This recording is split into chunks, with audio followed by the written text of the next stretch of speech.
Hello, everybody. Welcome to ReGen Ag Chat number 28. This is Dung beetles will be at carbon calling. So we're joined by Bruce Thompson, who is an Irish dairy farmer. So we'll come to him in a second.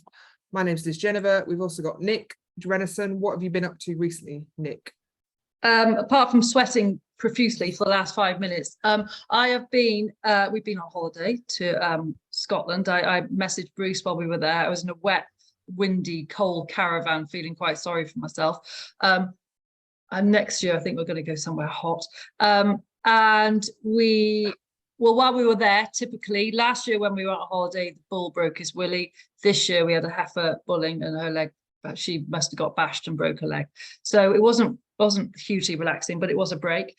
But what I wanted to say in my little update is the Woodland Trust paid for us to have a bird survey, and I don't know how much it costs to have a bird survey, but it took him 4 days, and we're going to get the report back in the winter when the ecologists just sit in a dark hole, I think, and write reports. But he has told me that we've got all 5 owls, and I didn't know there was only 5 owls in the country, but we've got all 5, and at least 4 are breeding. Hopefully the 5th one will be. But I just keep seeing owls now everywhere, and I think because we've got taller covers, there's lots of food, and I don't really get overly excited about birds, but I think I can get quite excited about owls. Watching them hunt is just amazing. To clarify, that is the barn owl, the tawny owl, the little owl, the short-eared owl, and the long-eared owl. So what is interesting is these. I know you always bang on about we need data, and I always think data is quite dull. But actually, so randomly, the BBC phoned up today they wanted to come and do something around birds. And when you say that stat and you've got it written down and it's proper, they just take notice of it. So it's all right to say, oh, we've got lots of owls, but now we've got it. So farmers on the call, I would urge you to get data, but I don't know how much it costs, but it's not cheap. We've just had a bat survey done, which we had to pay for, which was a fortune. We've got lots of bats too, but I'm not so excited about bats. But some of it is that working with local wildlife trusts is a way of doing it, and most villages or towns have a slightly enthusiastic person about birds. So it doesn't. So yeah, it's nice to have it as a documented and repeatable and all of that, but sometimes you can get some observational information from volunteers that are around you or want to. Universities. We have a university working over here at the moment, gathering data on and IDing insects, dung beetles, of course. Because that works out of a quarter of the price when you can employ someone that's trying to do a PhD. They're quite cheap. That's another option. And my obsession with data is because I am a scientist by background, but also generally the feedback is what would I have done differently if I had my time again, and everybody says I should have got some more baselines at the beginning. So it's also trying to preempt that, isn't it, in terms of but also, if you haven't got baselines, it doesn't mean thou shalt never do anything. It's just this is your new baseline, and there'll still be improvements. But I think they're so cool. Owls are so cool. I saw one last night and I heard it. It was like hovering around this like long covered field we got, and then it looked around, and then it just pounced down. There was a bit of squealing, and then it just stayed there and ate it. And it was going to be awkward if they eat dung beetles. Just saying. Wow. Well, we won't talk. Well, they do. Yeah. Actually, do they? Yeah. Yes. Yeah. Well, that's why we've got so many. It's like a circle of life. But so, Liz, what about you? I've also been on holiday. I've been to Norfolk for 3 days. The flatlands. So no, it was nice. It was very hot. You can detect I'm even redder than normal, but yeah, it was good. Fish and chips, ice cream, standard. Crabbing. I saw your picture. I know exactly where you were. But and the other thing that we've both been charging around doing is carbon calling stuff. Yes. picking up pace. What is it, 3 weeks away? Yeah, hence Bruce's being here. I've got a couple of days of hardcore pressure washing. Tim, who's on the call, is away, and I'm going to be pressure washing with his chat mic a lot. So yeah, no, it's all coming together. And we're going to get Bruce over here.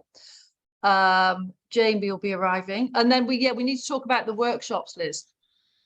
Yeah, so we've got as announced on the last call, I think Jim or Jaime Elizondo, I'm practicing, is over for a few days. We were going to do a second conference at Farm Ed, but that they didn't want to do that.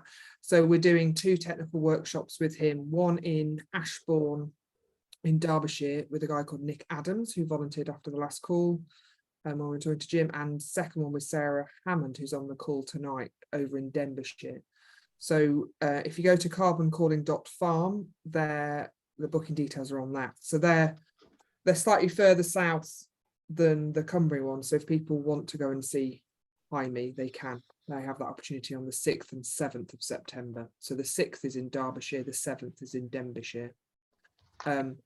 And then on the Sunday, the 10th, we've also got Jaime doing a workshop up in Cumbria in the morning.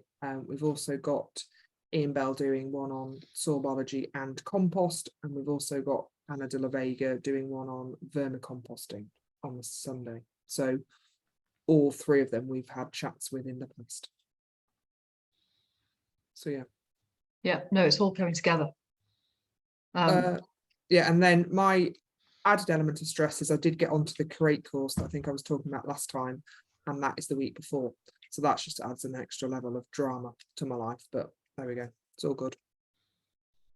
But that'll be amazing, Liz. Yeah. And all the other people on the course will also be amazing. There's 20 of us.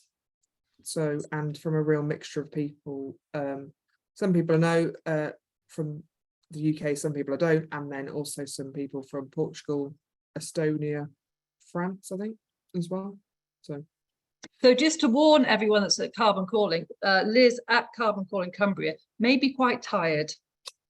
So yeah, just be aware, everyone. It'll be fine. It'll be quite snappy, possibly. I'll just need to eat. It'll be fine. I keep saying that like it's like an anxiety thing. It'll be fine. It'll be fine. It'll be fine. Right. So shall we Bruce, begin? Yeah. I don't know how we first found you, Bruce. Was it through some AHDB stuff? I can't remember. I honestly can't remember either, but I remember absolutely breaking it coming on the first webinar, because it was one of the first ones I did. And it wasn't through there was also a couple, wasn't there, from Oxford way? Oh yeah, Darren and Kerry Mann. Yeah, that's right. Yeah. So it might have been through them. I'm not sure. I don't know, but it was 20. I don't know. It was must have been very early days in lockdown. Yeah, it was back in the days when we were disinfecting our shopping and doing all that sort of crazy stuff. Yeah.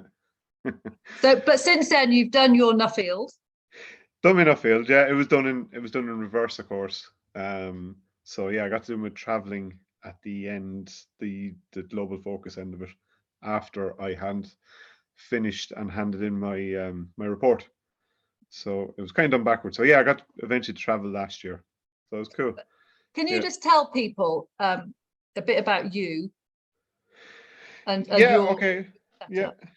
Right, you're really stuck for content. So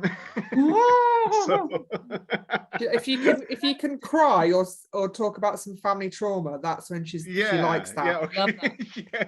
But no, a bit about. I know what you mean. Yeah, not anything about dung beetles. Yeah, just about you and your farm. Yeah, well, look, I suppose I finished secondary school, went on to study automobile engineering, and came from a family farm background, 54 cows, and didn't want nothing to do with farming at the time. It was, well, to be honest, I did have a bit of an interest in it, but at the time you were looking at the Celtic tiger over here. You heard of that, I presume. we're kind of world renowned for our economic growth, and yeah, at the time there was a lot of multinational, particularly American companies, were coming to Ireland to like Google and Outlook and all those companies were setting up in Ireland, eBay, and building was booming in the country. Farming was restricted by milk quotas, and yeah, there wasn't any great outlook in farming at all. So we were all off doing engineering and computer programming and building houses for people to come into the country to do all that work. So the advice in secondary school was to stay well away from farming. It was a dead end industry. And then, of course, we had the economic crash, where basically there was people just walked out of houses in the country. And yeah, I suppose that kind of shifted the focus in Ireland back to agriculture again and primary industry. At the same time, well, before that happened, I guess, there was a tuberculosis outbreak on my farm here with my dad, and he lost 48 of his 54 dairy cows, and he was giving up. And I said, look, I'll come home for a year, get it straightened out. And 23 years later, here I am. Yeah, so yeah, never left it. So I suppose, look, I kind of regret now not pursuing a formal education in agriculture. I got the I suppose the Costco version of the green cert, which is the cheap and cheerful one, where you got, at the time, got away with murder. Just got away with getting their stamp to say that I was a trained farmer. So I wasn't really a trained farmer, but my dad will tell you different. Yeah, so I came home and milk quotas ended in 2015, and we pushed on from there. Yeah, married my childhood sweetheart, then Laura. She's with me about 24 years now, and married her a few years ago. No, we won't get into that, the finer details, because I'm going to hang myself here. So back before the kids were born, anyway. Yeah, so that's basically what got me to here. We moved onto the home farm and set up shop here, and was doing a bit of agricultural contracting with machinery, and saw then that the potential was there in the dairy industry, and pushed on them with the dairy farm by purchasing land, leasing land, and renting land, and increasing stocking rates. And when I came home, at first there was sheep on the farm, and I told my dad it's either me or them. So I said goodbye to the sheep, and yeah, just increase the stocking rates with the dairy cows. So that's got us to where we are today. I guess that's Bruce's story. Yeah. So how many are you milking now? About 300. That's quite a lot, isn't it, in Ireland? Yeah, I think, yeah, it would be. Yeah, I'm not actually sure what the national average is now, but it's 100 or less, maybe. I think it has changed quite dramatically since 2015 nationally. So yeah, it would be quite on the larger side. Yeah, and sure, look, I suppose since 2020, I was talking to you last week, we took on a lease on my neighbour's farm across the road. So that gave us room for another 80 cows. Yeah, so that's where we're at. And we're kind of, I think we're kind of stocked to the point that we can't really stock anymore. So we're just refining the operation now, I suppose. Trying to increase our kilograms of milk solids out of cows, without increasing the inputs, which is tricky. So it is.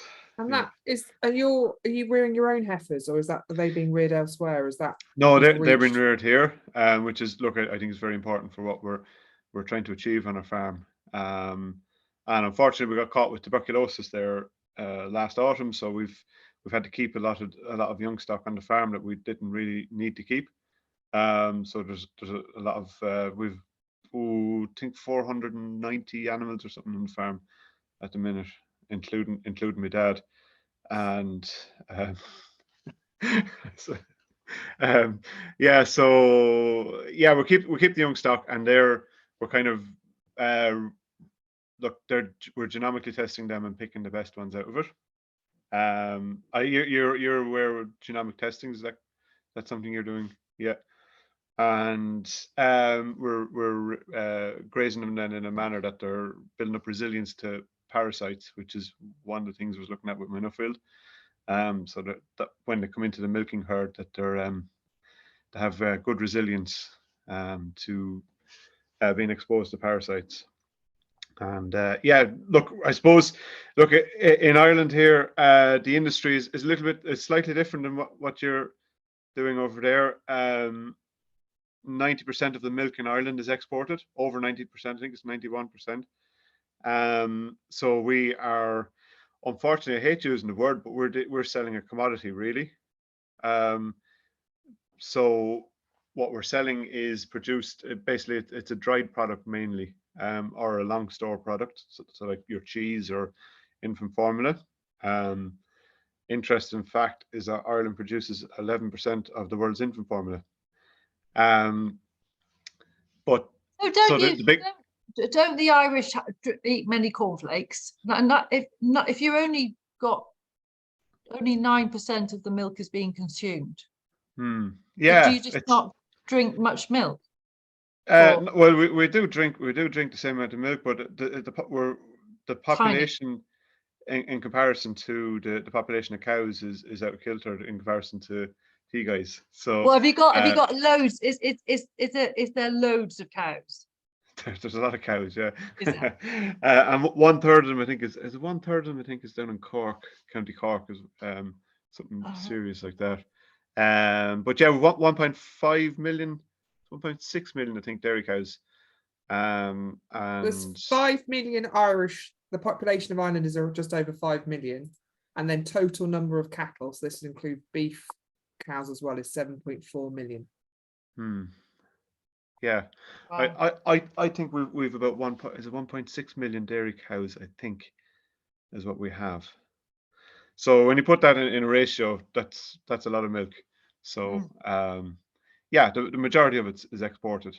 So I suppose to look, when you're dealing with a commodity, you're not dealing with a niche product, and you're trying to make that as low cost as possible. And our big advantage over here is our temperate climate, rainfall, and green grass. So we're trying to produce as much of that milk off of grass as possible, which makes a very high quality commodity, I suppose. So it's very much sought after. Do you remember the melamine disaster that happened in China? Yep. Over here at the time, we have these shops called Spar. Have you ever got Spar? You have Spars.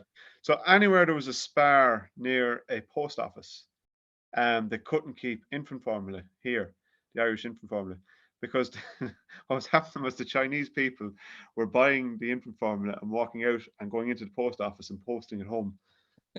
That's how much faith they had in the Irish product, and how little faith they had in their own, because it's very high in beta carotene out of the grass, and it's very low, I suppose, antibiotics and anthelmintics and other products, nasty products being used in them to produce the product. So it's very highly sought after.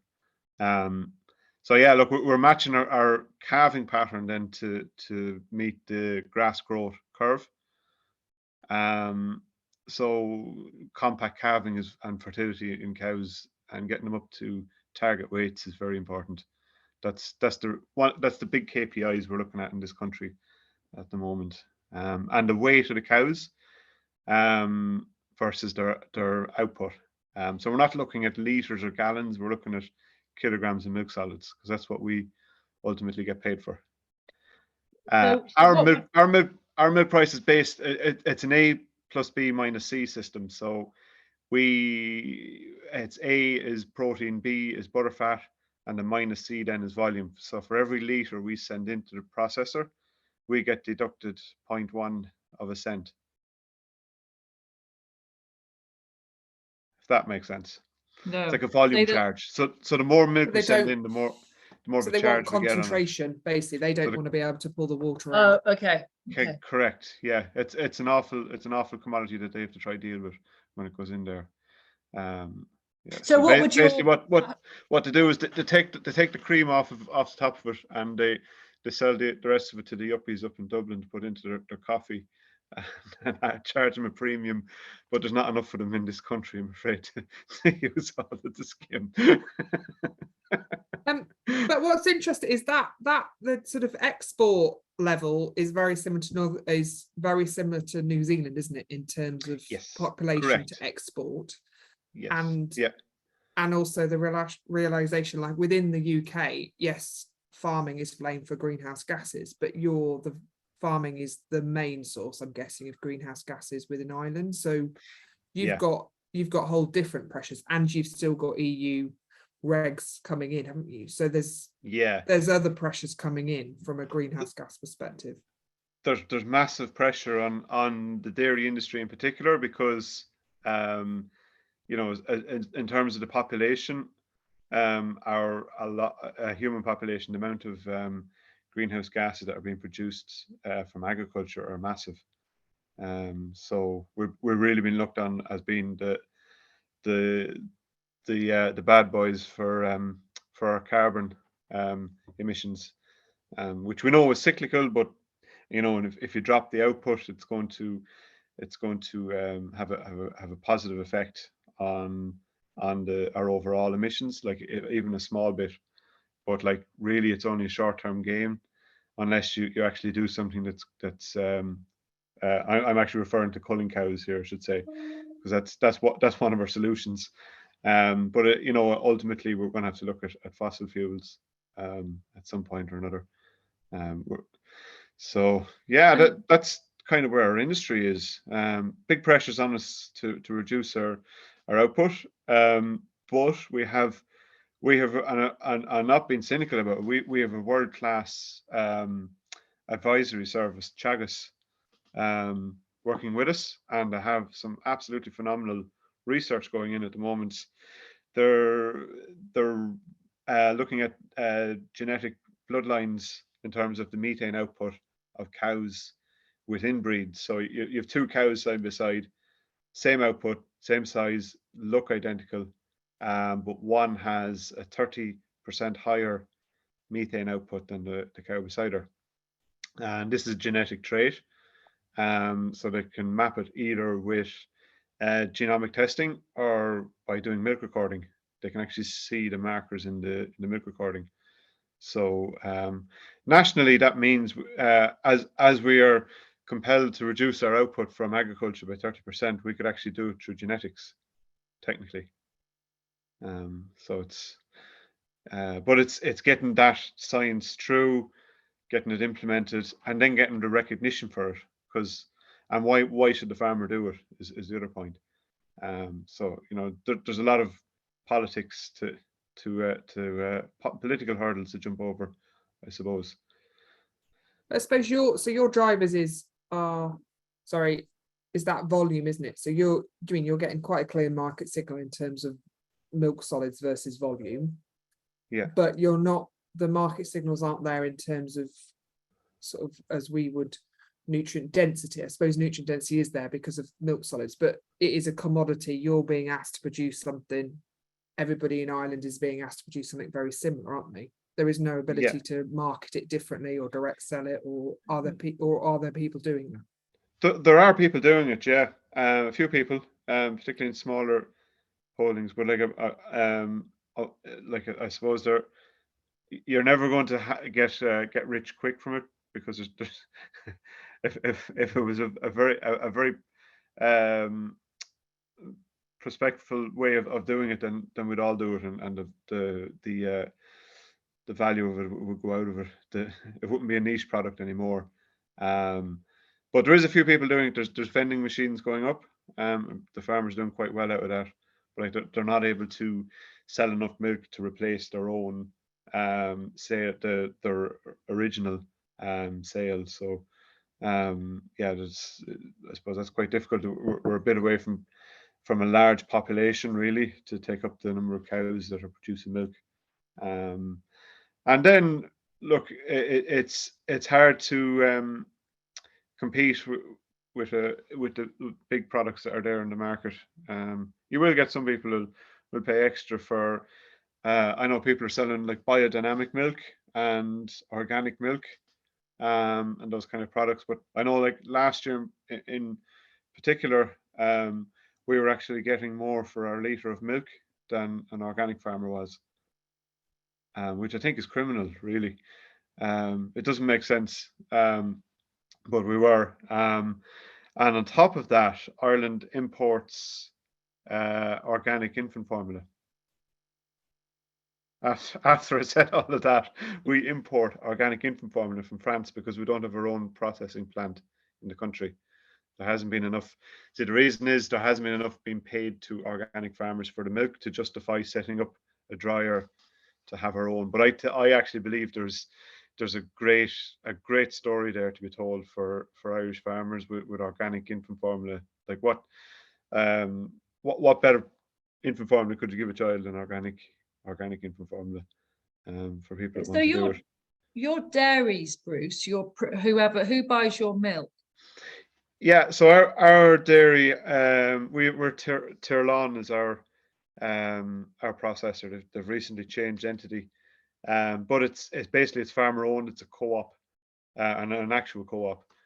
So I have shares in that as well. So it's yeah, we would have a good representation of farmers on the board then when it comes to the milk pricing. So that look, it kind of it gives the ownership of the company to the farmers. So at least they have that drive in them to sell the product, but also not to put farmers out of business, which we have seen in other industries.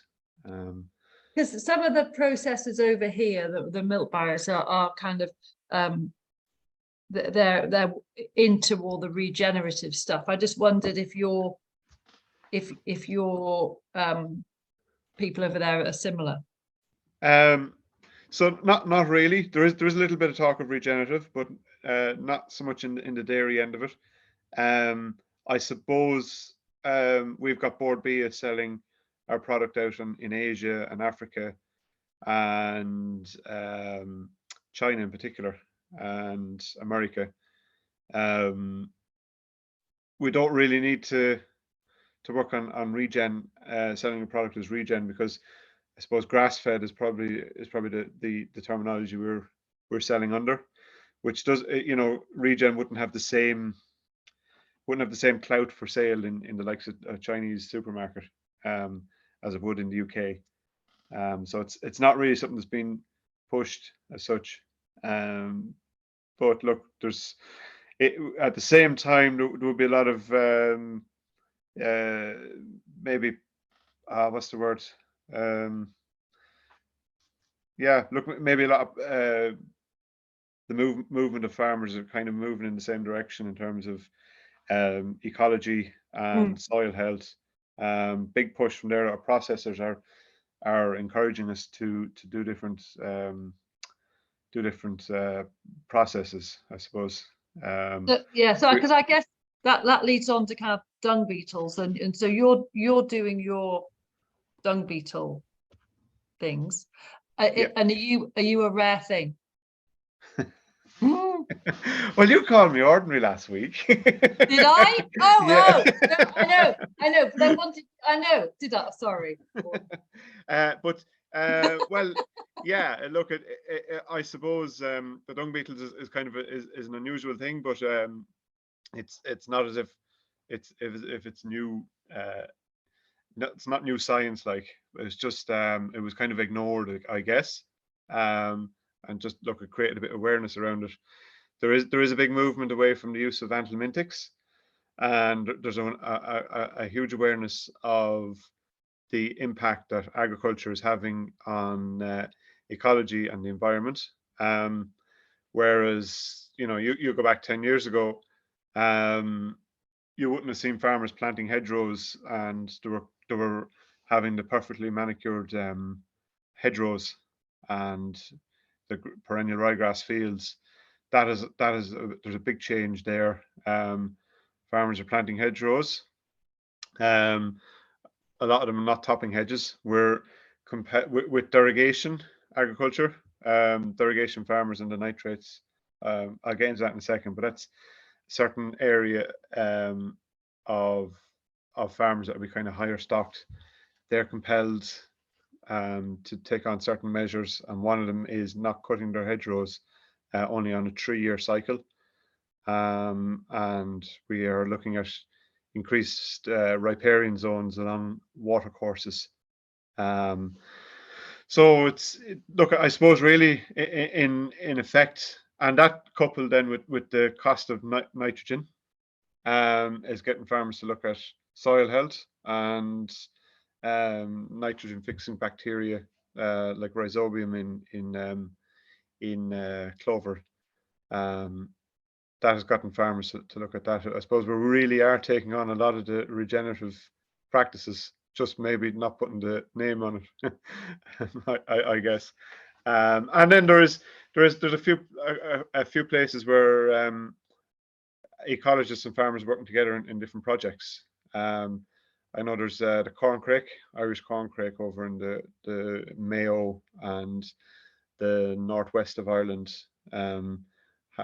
They've done some fantastic work over there with farmers for a bird that was almost extinct, to have done a lot of work. So yeah, look, it's a change in landscape, to be honest, and trying to do that while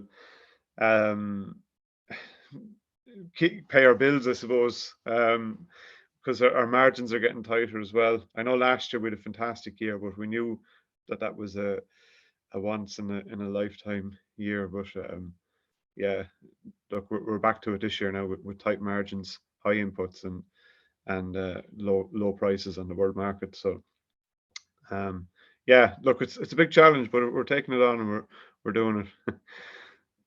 But and I suppose what's interesting is that Ireland, they have the perception of everything's a green and pleasant land, don't they? But as you say, it's only really in the last few years that it's been refocused on the landscape, because it's been a massive increase towards dairy production. And I don't want to keep looking back to the sort of the similarities between Ireland and New Zealand, but you sort of see it, don't you, in terms of massive increase in production and now working out how to slow it down a bit. Yeah, well, look, I suppose maybe New Zealand have always been maybe a few years ahead of us, which is great, because when it goes tits up in New Zealand, we get a bit of a warning shot.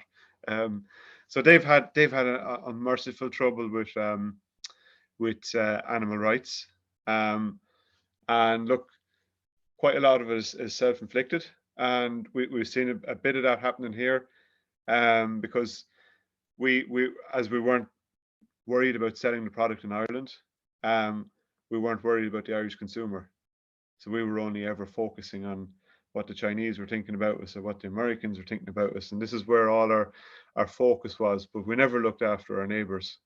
But I won't say that we maybe took our eye off the ball a bit, and we didn't, you know, we have environmental board there called An Taisce. It's an Irish word, don't ask me what it means. They objected to planning permission there a couple of years ago. Our own processor was building a new soft cheese processing plant down in Waterford and the southeast of Ireland, and they basically they cause a lot of trouble with planning permission anyway, because it has to go through them to approve it, and they have kept objecting to it. They end up having to go to the High Court to get it through, but it delayed it while there was an increase of milk coming in Ireland, and we didn't have somewhere to process the milk, so there was restrictions put on every farmer for a couple of years in terms of how much milk they could produce, which is, we didn't get much of a warning for it. It's kind of, this is happening for you in 9 months' time, sort of thing. So, someone like myself that was expanding at a quite large, fast rate and had young animals coming through the system, it put a big change in our plans at the time.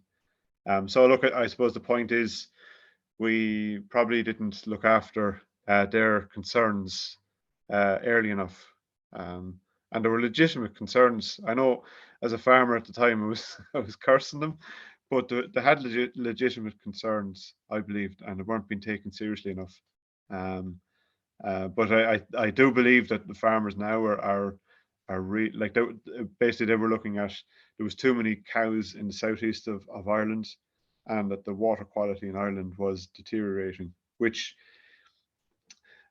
trying to be non-cynical about it, I would say has actually improved since then. But there's different ways of interpreting the results from the Environmental Protection Agency, and it gets quite intricate when you start discussing it with someone, as to whether the water quality has increased or decreased in Ireland. But there's certainly been a mammoth focus put on dairy farms in terms of water quality. Like I said, about the riparian zones, the pH of the soil, slurry storage, low emission slurry spreading, and then using common sense stuff like not spreading, even if you are technically allowed to, when there's maybe rain forecast in the next few days. And then, of course, with the increase in the cost of nutrients, the value of these products don't want to be washed away effectively. So no farmer wants to see them going down the waterways. And it's actually amazing, even see it on social media. You go back 5 or 6 years ago, and we're all putting up our co-op reports and comparing our protein percentages and butter fats and conception rates. You look at it now, and it's whose pond is the biggest, what fish have they got in it, who has buzzards, how many have they got. So it has changed. So it's great to be able to see that with the technical efficiencies that have also come on board as well. So look, I suppose point is we're making efficient agriculture work with ecology as best we can. Look, we have a lot more work to do. There's no point in saying otherwise.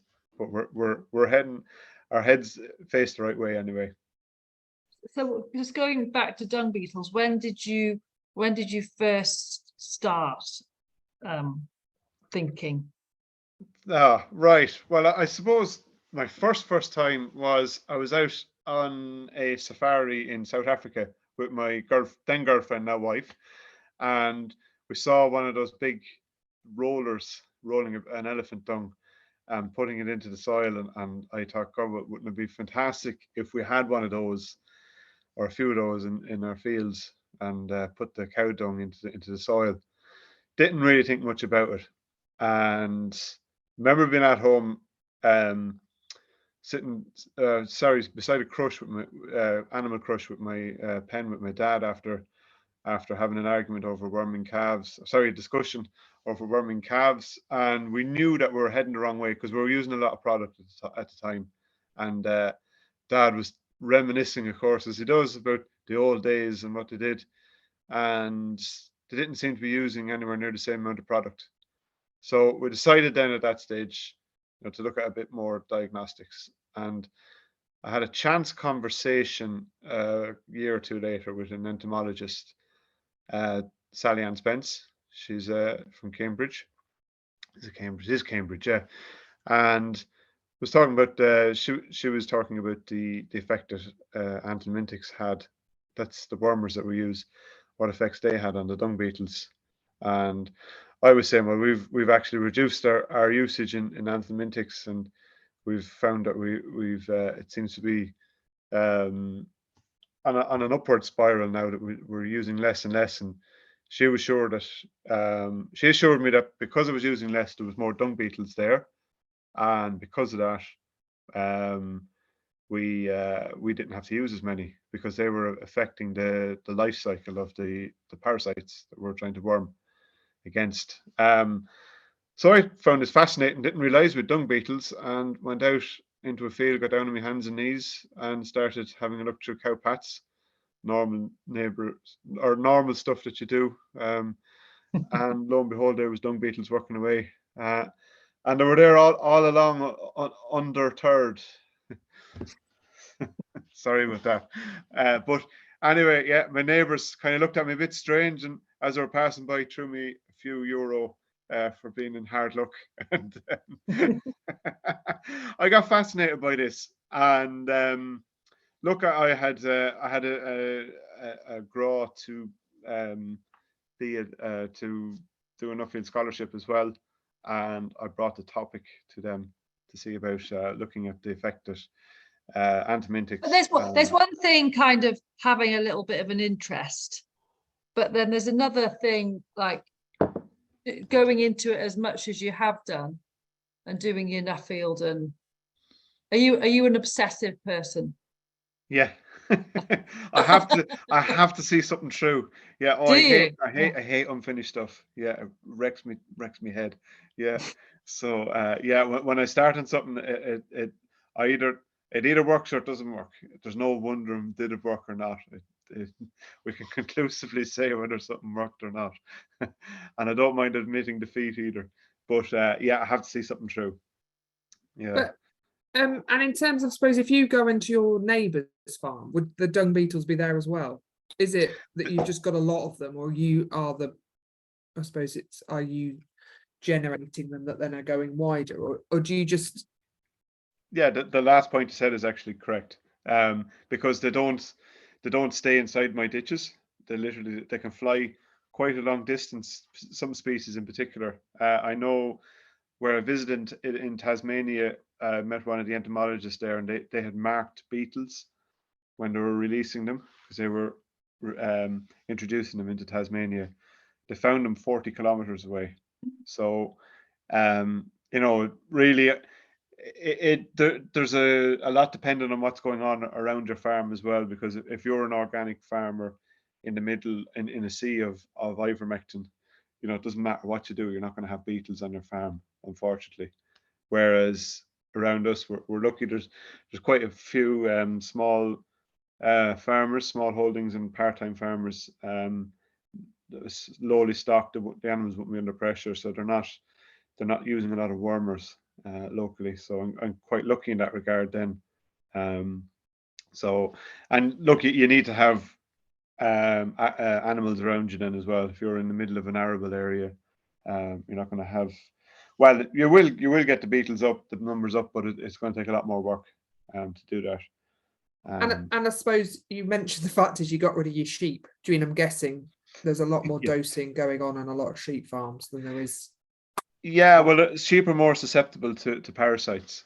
And look, they're a younger animal. Really, you have a lot more younger animals which don't really get to build up resilience. So, really, when you look at a dairy cow that's 6 or 7 years of age, she shouldn't really need to be wormed, and that's a kind of the aim.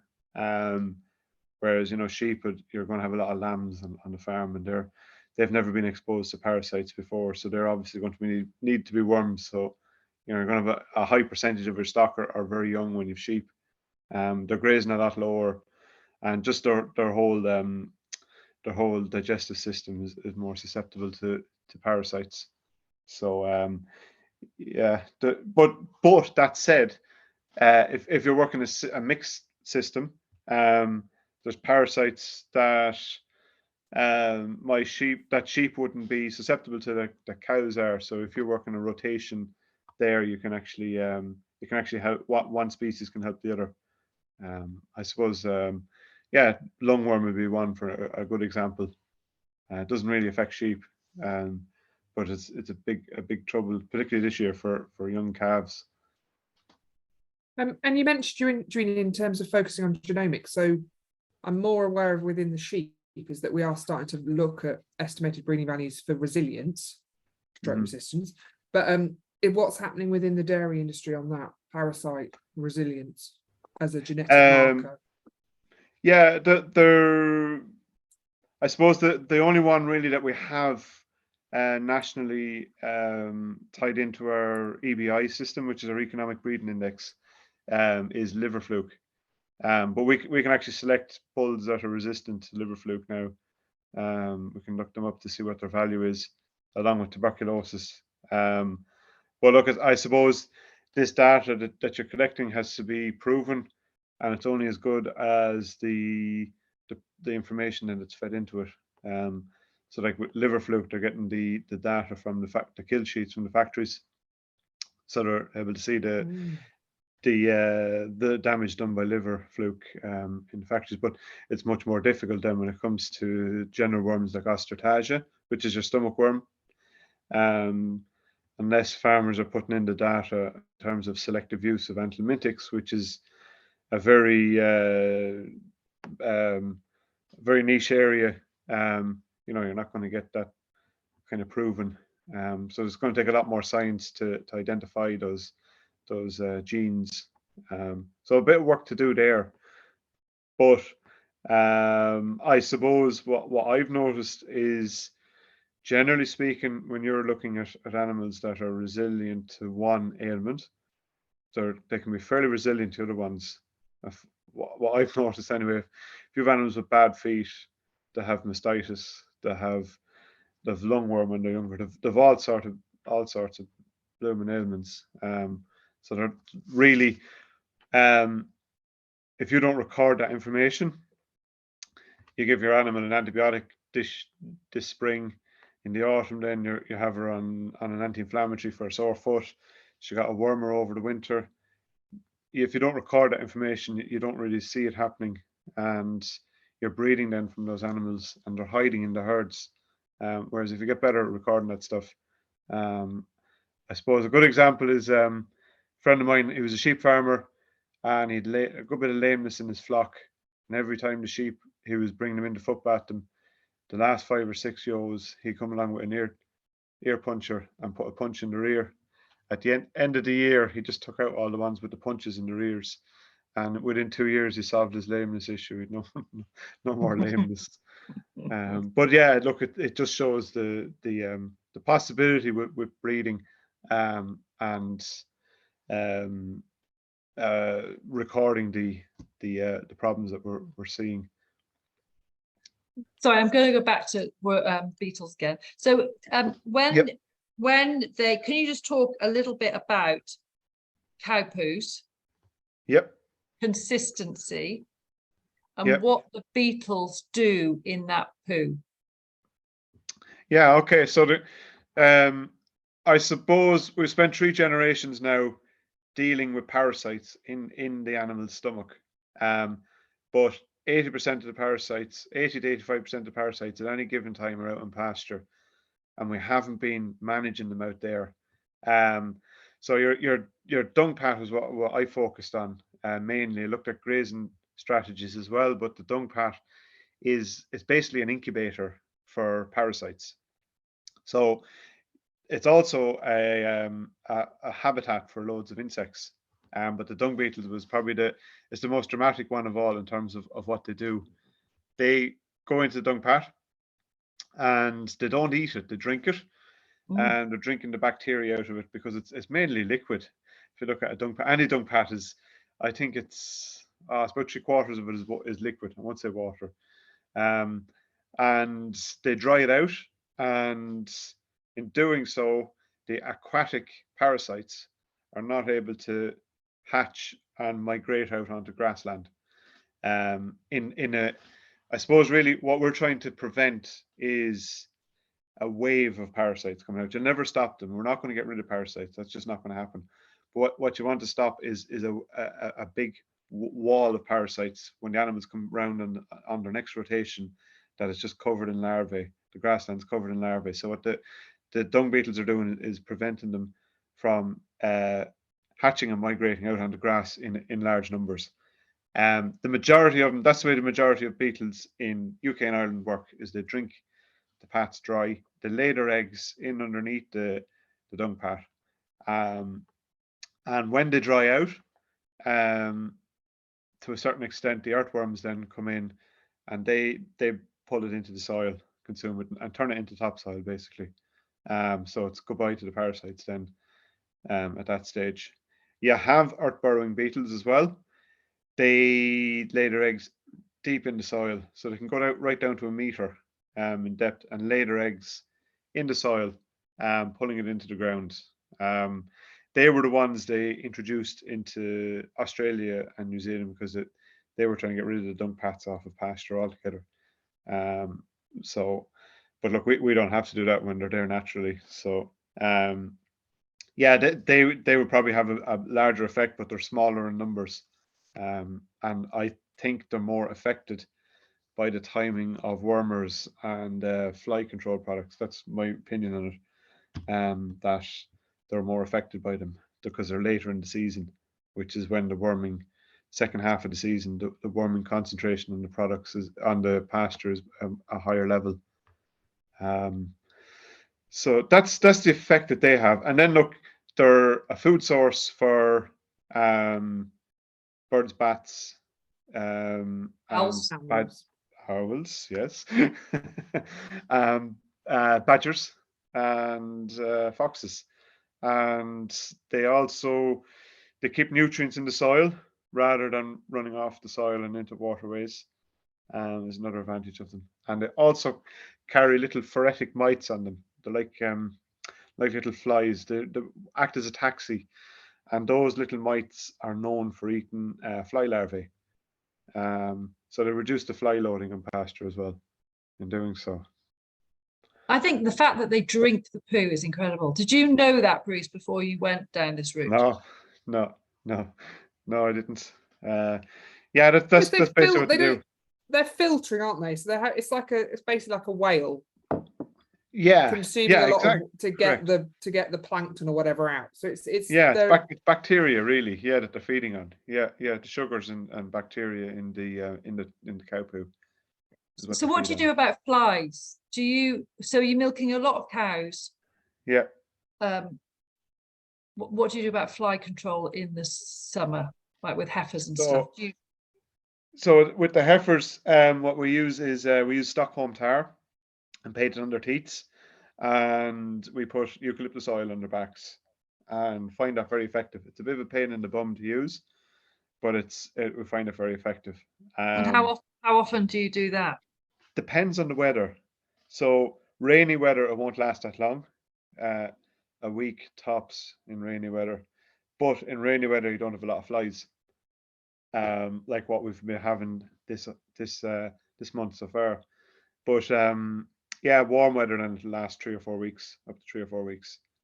I'm thinking the majority of farmers probably still use the likes of Spot On and Wish and all those. So would you ever go down that route, or are you kind of is that like a line in the sand, or would you do that? Okay, so I have a big confession to make. This year we were very tight on people here one week. We had a lot of flies, and we had a lot of animals here to get through at the time, because we were caught with TB and we went in with Spot On. That's the first time I'd say I had to go and get a new bottle of it, because the bottle I had on the shelf was out of date by about 5 years. So it's the first time in a long time that I've used it, and that was back in, was it June, I think? And last week we had a heifer with mastitis. First time in years we've had it. But I would say, look, unless you really have to use the stuff, but if you have to use it, you have to use it. But unless you really have to use the stuff, I'd be staying away from it. Like there is some farmers putting it on in March and April because, start off the year, the animals are gone out, they don't have fly problems, before they even look at flies. And then they're looking at the wrong flies. I don't think they know that it's what it does, because I was clueless. So because it just kills everything. To be perfectly honest, I actually think it's, and this is my opinion, I think it's probably one of the worst products we're using on the farms in terms of its damage to insects. And that's Bruce's opinion, because I think the volume of stuff we're using and its persistency and where it's placed and where it ends up, and we're seeing the effects that some of these products are having in waterways in terms of products being used on dogs. So I look, I know it's a different type of product, but it's still the same concept. I don't think it's a good product to be using prophylactically. I'd be saying, like, not telling everyone to go out and start painting eucalyptus oil on teats, because it's only a certain kind of people that'll do that. But wait till you see flies and then put it on. Like, why would you put on a product when you have before you flies there? But if you but I was talking to someone about flies this week, and they were preempting it. They were like, it only works if I start spraying it on 6 weeks before I start to see flies. So doing it, and so you're then potentially doing fly treatments from sometime in April all the way through the season. Yeah. And I think that, you know, I've got into various problems talking about this in the past, but I think the challenge is that transition, isn't it? And I tend to do a lot more chat with sheep. So fly strike on sheep is hideous. And what we don't want is people to just stop using products, and cold therefore turkey. we have a welfare concern, don't we, from various. We can mitigate some of it by shearing and timing and all that stuff. But a bit I'm interested in is how you transition from, we've probably got a few dung beetles, they're probably not very healthy because we keep applying stuff on them, through to what is the dream and how long could that be? Yeah, well, look, I suppose I'm talking about young stock, like the dairy cows. Like I know plenty of farmers that are using that stuff on dairy cows all year. There's really no need to use. We never use it on a dairy cow on our farm, and our cell count is very low. We've very low cases of mastitis. But like, there's products you can put into teat spray. Cows are coming into the parlour twice a day, and there's companies that are selling teat spray. Will add these products to it as well, like peppermint, eucalyptus oil, neem oil. Like, they're all licensed products that can be used in teat spray as well. Like, if you don't have to use it there, like, you're talking of a huge volume of stuff in dairy cows. Like, that's one place. But I don't buy into the idea that you have to start going in 6 weeks early with it. Like, what happens when that product won't work on the flies? I want to ask someone that, like, what's their plan for it when they get resistance in the flies to the product? Like, it's it's looking at a fairly grim future when the products won't work for us. And the companies are not making new products. You have two basic products there for fly control that are licensed. You've cypermethrin and deltametrin, and you can put whatever name you want on the packet. That's basically what they are, and the flies won't differentiate between the name and the packet. So if you get resistance in the fly population, which we are getting, every time you use that product is a time less it's going to work in the future. So, farmer that's every year going in, starting in April, May, June, July, going in every six weeks with it, going in 7 or 8 times. Like, a farmer down the road then that's using it maybe once a year, he's going to last 7 times longer with that product. But I suppose for the people you've spoken to who are interested in reducing their usage, so what are the steps that you sort of encourage them to think about first? So it is about using. Yeah, with the fly control products, the first question I ask is why you're using it, because it usually starts a good conversation. And really, I'd like to see someone pointing out flies to me, if they're using the product, to control them. So, like, if they're not pointing out flies, then they shouldn't be using the product. So I would say, and then look with the cows, what we're saying, we're adding the product into it. Like, that's a very simple thing into teat spray, adding a product into it, like your peppermint or eucalyptus oil, which they're non-toxic. Whereas I suppose it's a very simple thing to do with fly control products. Probably a little bit more complex with anthelmintics, but there's a lot more you can do with using wormers, your anthelmintics, in terms of reducing the usage of them. So first step is use diagnostics rather than historic usage dates. Last year I had one group of farmers, I have a different group this year, using diagnostics to decide when to go and worm their calves, and it's amazing.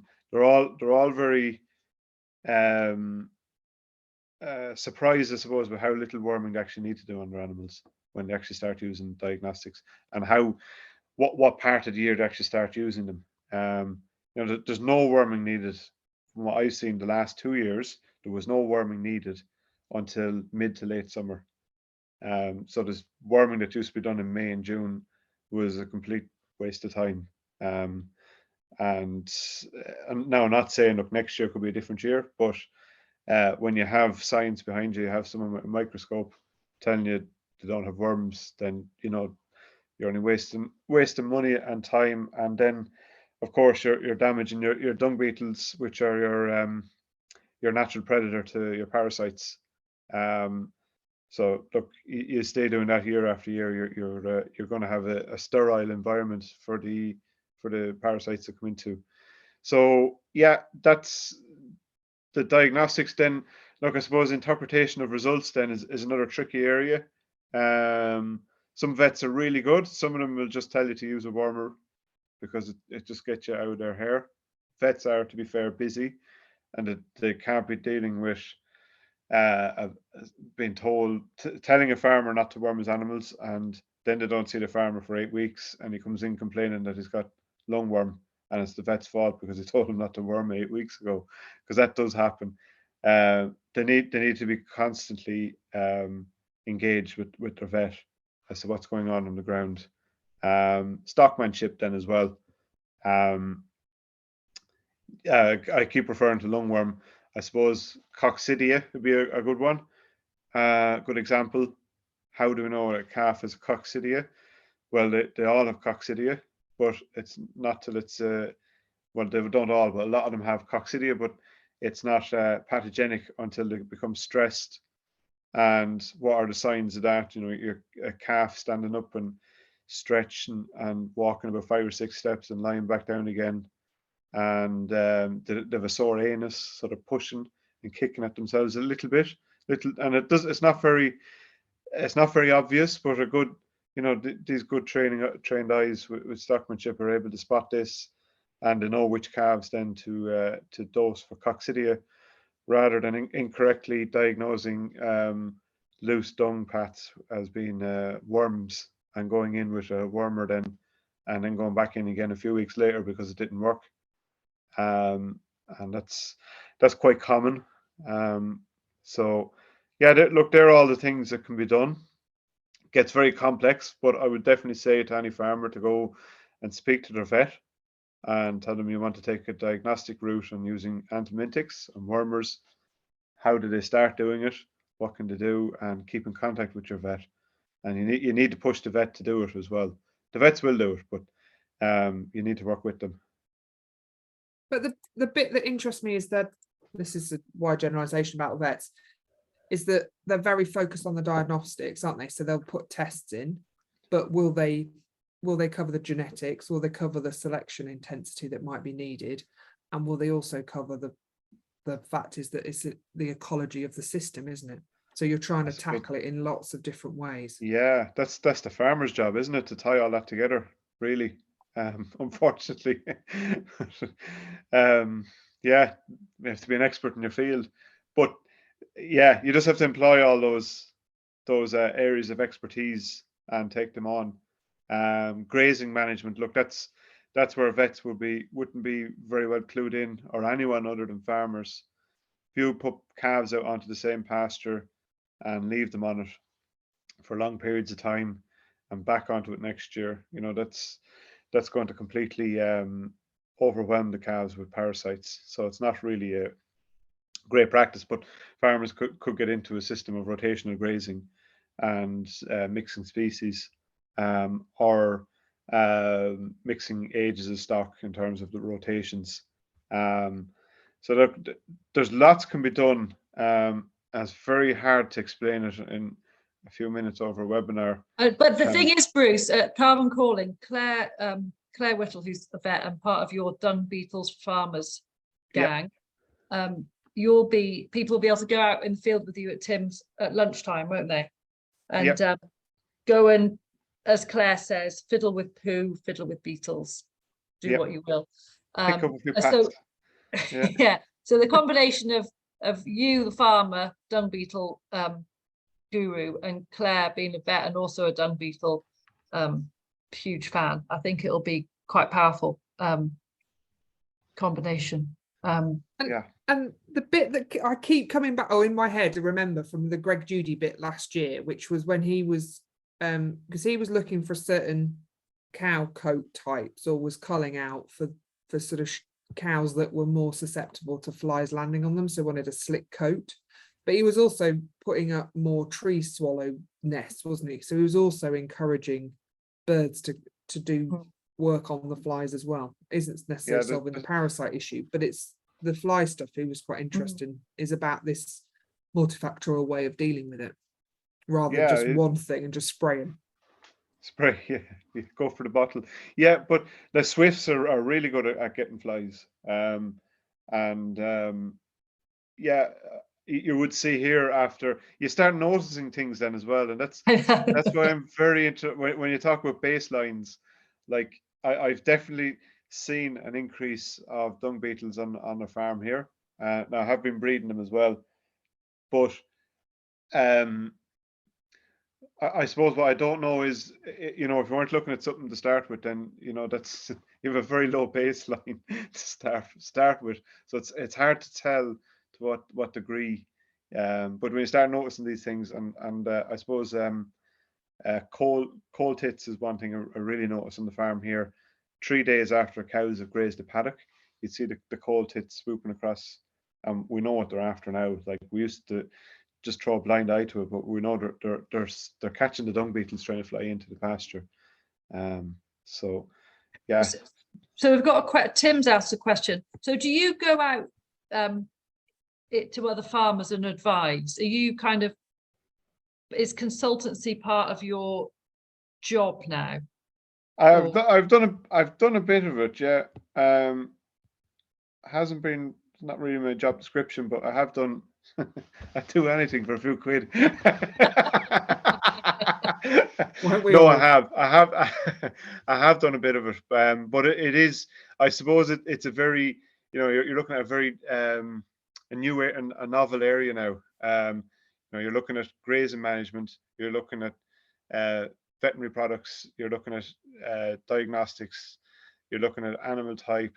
There's a lot of stuff going on, and it's not really been all tied up by any one entity in particular. So I suppose it's gathering all that information and putting it into something that's workable on a farm. And it has to be flexible as well. So look, I have gone down that route and done a bit of it. Maybe it's something I'll chase doing, to be honest. But I've just been quite busy there the last few years. Between Nuffield and I took on doing a diploma as well. But I'm just finishing that now. So maybe it's something I might look at a bit deeper if I thought there was a demand for it. And there's a question. There's a question for David. Do you think your cows have become more resilient to flies since you've gone down this route, or do you just notice them less, or there's just fewer flies around?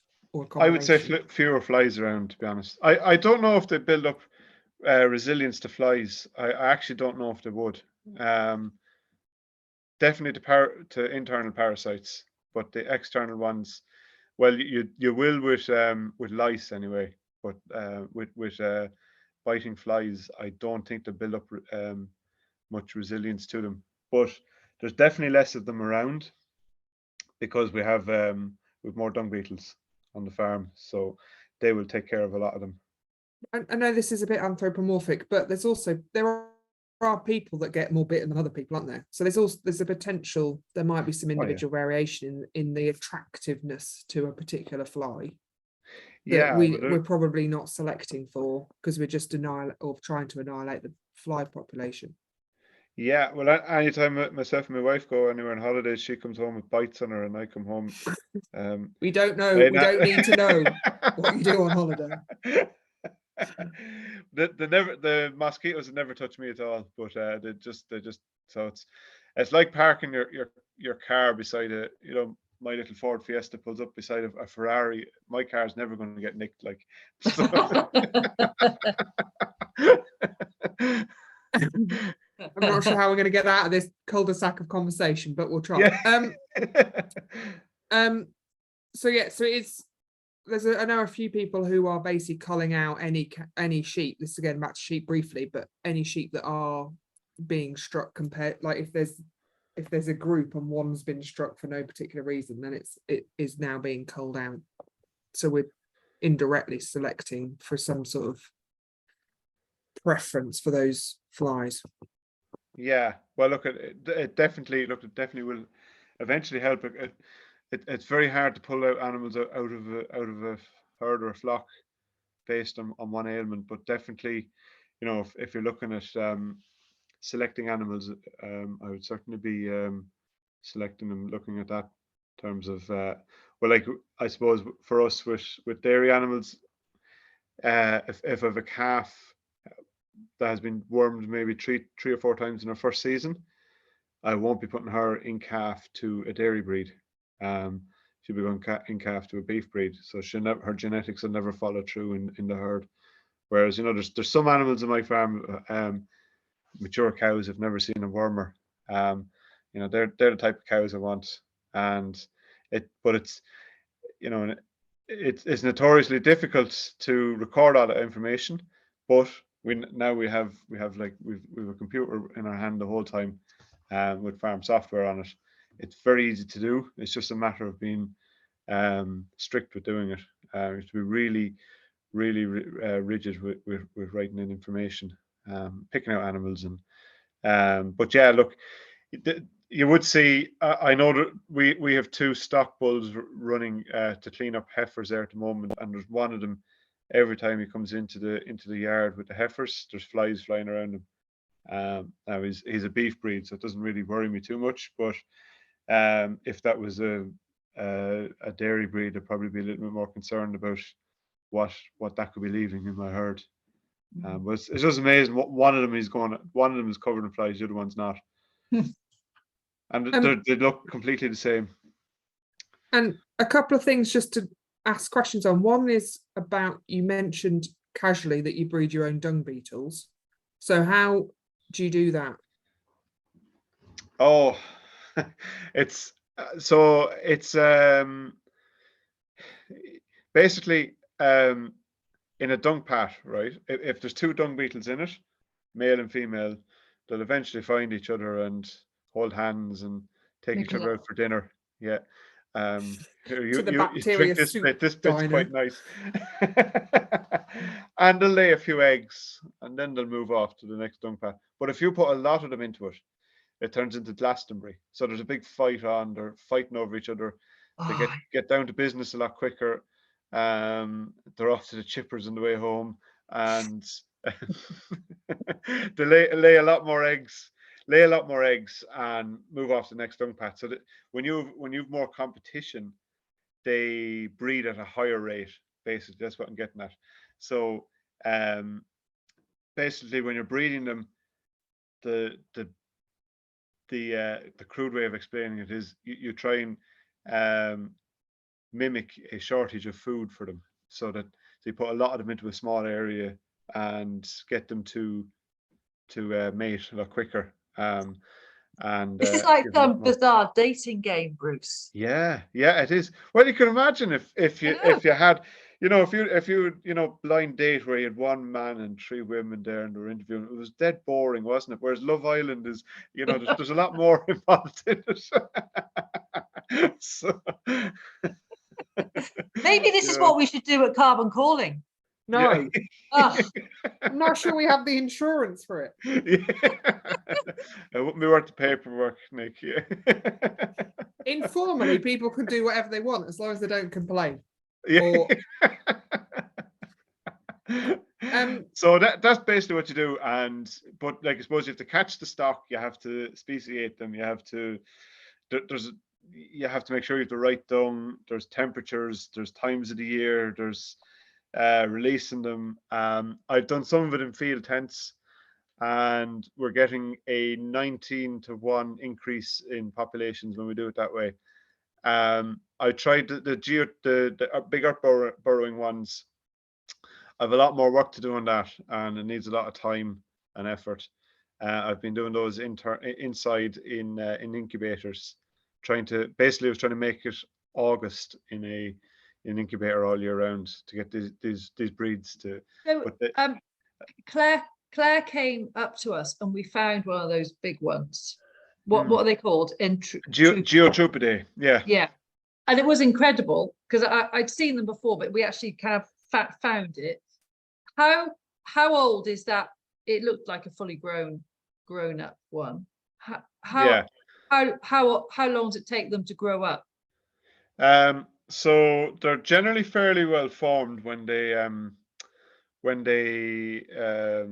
go through their instars. So basically, when they hatch, they're nearly fully formed. Now they'll be a little bit smaller, but you're not going to see. It's not like a calf growing up into a cow. Like they're they're a bit small, put on a bit of weight, and that's it. They're an adult.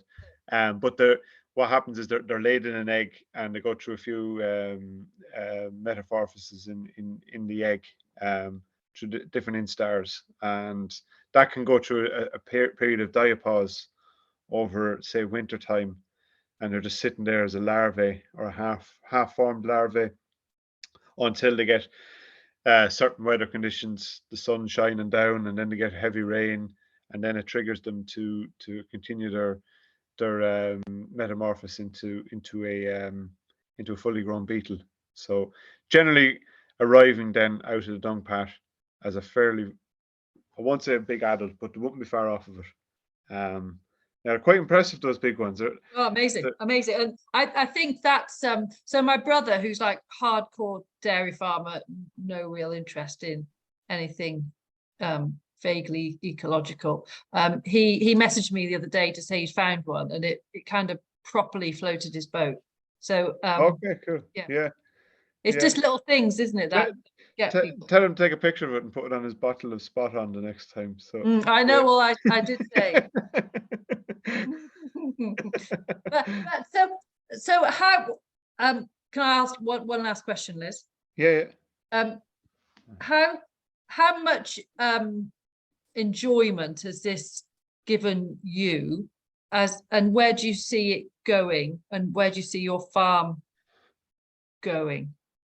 Yeah. I've really enjoyed doing this, and like what's been the real buzz is the appetite for change that is in agriculture, and the appetite for knowledge. And like, I didn't create anything or find out anything. I just found it somewhere else, to be honest, and just collated it. And it's been absolutely, it's been brilliant being able to work with ecologists who were perceived as being anti-farmers, but they're actually not. I think farmers are more anti-ecologists than ecologists are anti-farmers, to be honest. That's a criticism of farmers. So I think we need to be a little bit more open to them. Now, look, you get the odd nut job, all right, but they're easy to figure out. Get them in farmers. Yeah, do actually, to be fair. quite a large percentage too. But you said that, not me. Just saying. Yeah. And look, it's kind of turned into myself at the weekend there. Myself and my wife went out to a restaurant for an argument, and we just got into a conversation because we've been together for quite a while, and how we've changed over the years. And it's just, she said, since we had kids and started Nuffield, the drive that has created in our household has been brilliant. yeah, just you just get more hungry. What am I doing next? Where am I going? And just not enough time in the day. Yeah, look, it's been brilliant, to be honest. Well, as someone said in the chat, has said, yeah, your blend of farmer sense, humour and science. And there is a question there. Does Bruce use any natural anthelmintics, including in his grazing system? So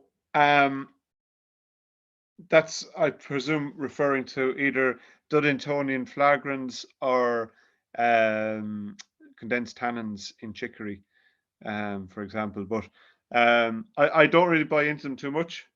I think that's more of, because we're grazing some herbal lays here as well.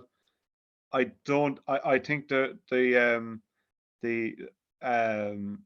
contribution that they make as an anthelmintic is overstated. I actually believe the reason that you don't have big worm loadings on them is probably threefold. One, that the herbal lays are more fibrous, so you end up with a drier pat that the parasites don't seem to profilate in as well.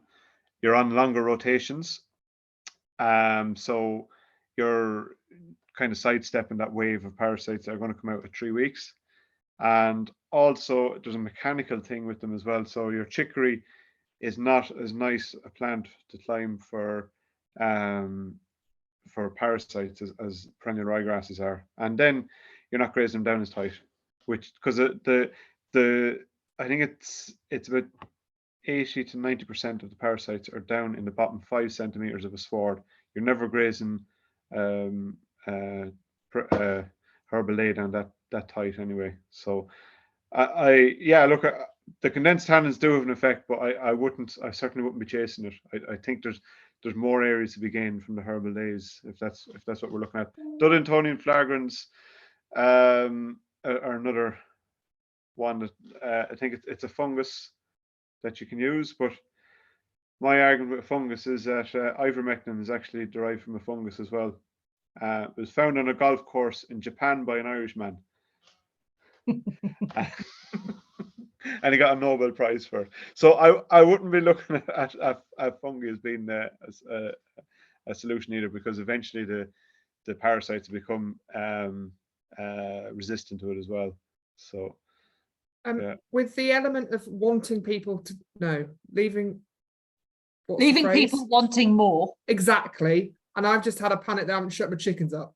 So we might have to just call it, if that's okay. Yeah, Nick, key point from you from this evening. I just love an Irish accent.